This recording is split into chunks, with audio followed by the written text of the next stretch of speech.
Young and Restless early spoilers November 24th to 28th. Billy and Nick's explosive fury unleashed. As we always do on early edition day, we talk about what's coming the rest of this week. Then we dive into what is ahead for next week. And next week, by the way, is the end of November sweeps. So we're going to have a huge big climax to sweeps. And part of that is the wedding. There's some other animosity going. Big drama. Young and the Restless spoilers. Kane caught snooping. Alright. So on Wednesday, November 19th, we've got Kane Ashby, Billy Flynn, trying to get into Phyllis Summers, Michelle Stafford, computer while she's in the shower after they do the deed, but he can't figure out her password. And so, he ends up giving up and just taking a shower with her instead. But by the way, Phyllis saw him doing it. She totally clocked it. Kane and Phyllis head downstairs at the GCAC for a nightcap, but they run into Lily Winters, Crystal Khalil, who sees them coming downstairs and already has a good idea of what went on. So Lily starts grilling them and wants to know why Kane is in a good mood when his company is going down in flames. And he claims he's trying to be positive. Lily also wants to know why Kane and Phyllis seem so close. And she says that Lily is jealous, and then Phyllis is snarking that Lily doesn't like people to have fun, and she tells Phyllis to shut up. So, Kane wants to see Lily in the morning just to chat, but she refuses. She realizes that Damien didn't hear her message about just give me a little more time. The message that should have given him hope, that should have prevented him from getting in bed with Phyllis.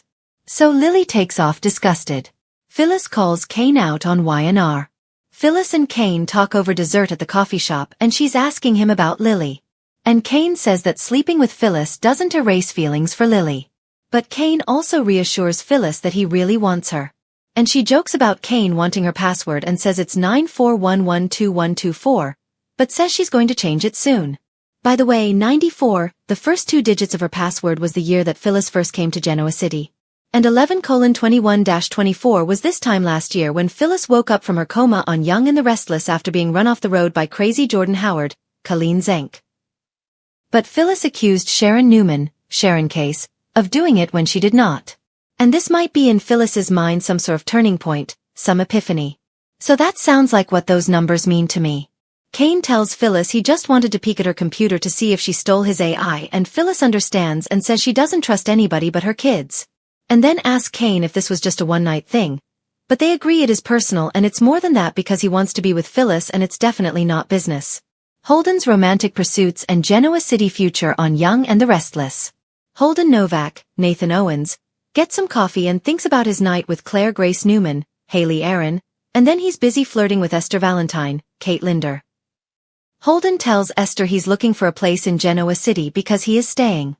I wonder if he's going to wind up with the apartment over the coffee shop. It hasn't been booked in a while and he was very specifically talking to Esther. So we'll see.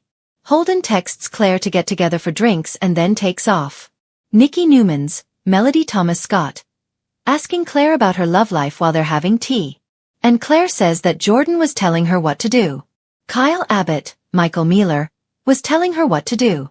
And Claire doesn't like that and isn't ready to be in a serious relationship. She is having drinks with Holden later. And Claire tells Nikki that it's just a no-strings thing, but she likes the fact that he's a little bit of a bad boy, which Nikki understands.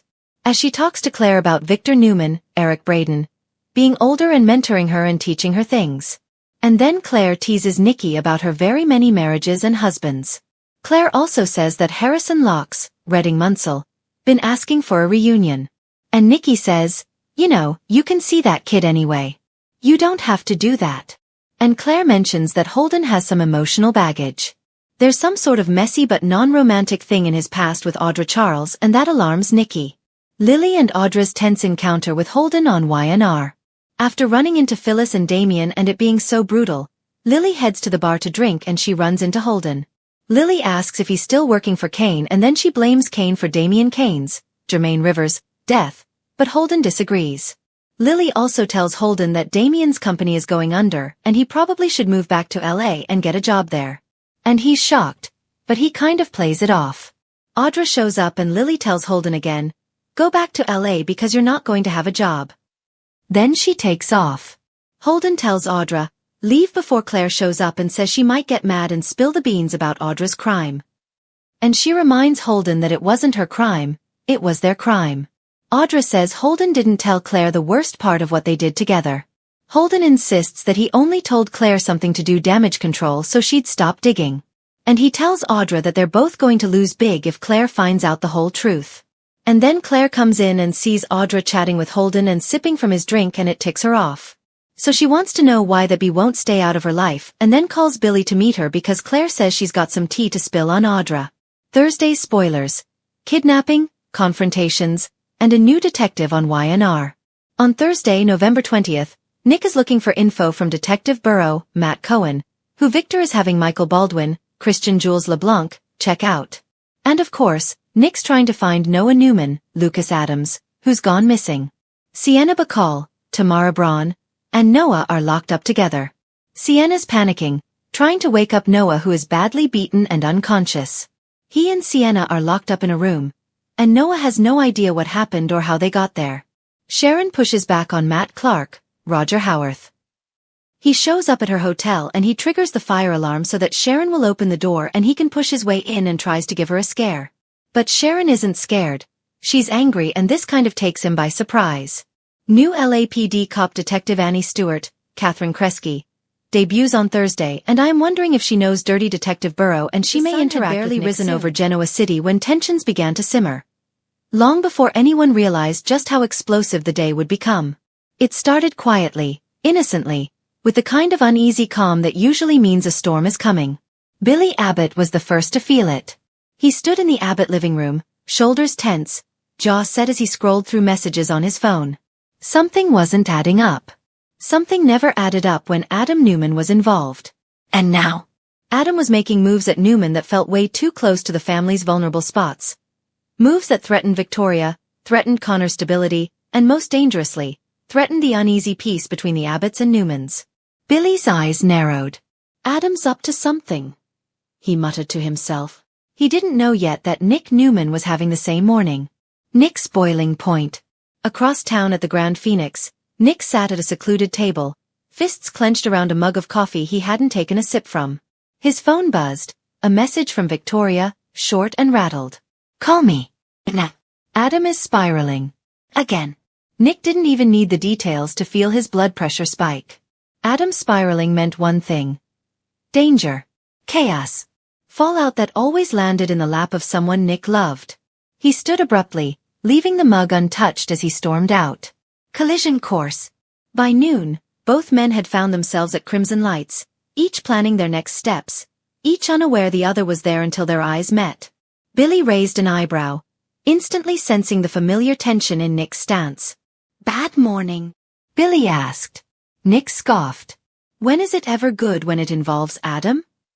Billy nodded grimly. So you're onto it too. Onto what, Billy? Nick shot back, already irritated. Because half the time, you're chasing conspiracy theories and calling it hero work. Oh, this one's real, Billy said sharply. Adam is positioning himself inside Newman Media again. I've got receipts. Nick folded his arms. And why do you care? Or is this just another excuse to play vigilante? Billy stepped closer. I care because Victoria is vulnerable right now. Because Connor needs stability. And because when Adam implodes, and he will, the rest of you pretend it's a surprise. Nick's voice dropped into the kind of tone that made people back away. I'm done pretending.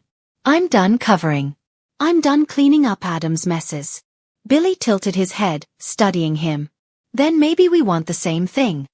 For a moment, silence settled, the kind that hums with danger. The sparks ignite. Victoria told me Adam's been pushing boundaries again, Nick said. He's trying to wedge himself back into Newman decisions. Even Nicky's concerned. Billy's eyes flashed. Of course he is. He feeds off dysfunction. Nick clenched his jaw. Well, he's about to get cut off. Permanently. Billy stiffened. You talking metaphorically or? Nick didn't answer. He just stared, breathing hard through barely contained anger. Billy realized suddenly that Nick wasn't just irritated. He was teetering. You're not thinking clearly. Maybe for the first time in months I am, Nick snapped. I'm sick of giving Adam chances. He keeps blowing them up in our faces. And you think blowing up on him is the solution? Billy countered. Don't talk to me about explosions, Billy. You nearly torched the entire Newman family with your last crusade. Billy bristled. And I'd do it again if it protected the people who matter. That's the problem. Nick barked. You act first. Think later. Oh, and the Newmans don't? Billy shot back. Your family acts like being a Newman is a golden shield. But Adam's been dragging you all into the mud for years. Someone has to stop him. Someone like you? Yes, Billy said without hesitation. Nick blinked, surprised at the honesty.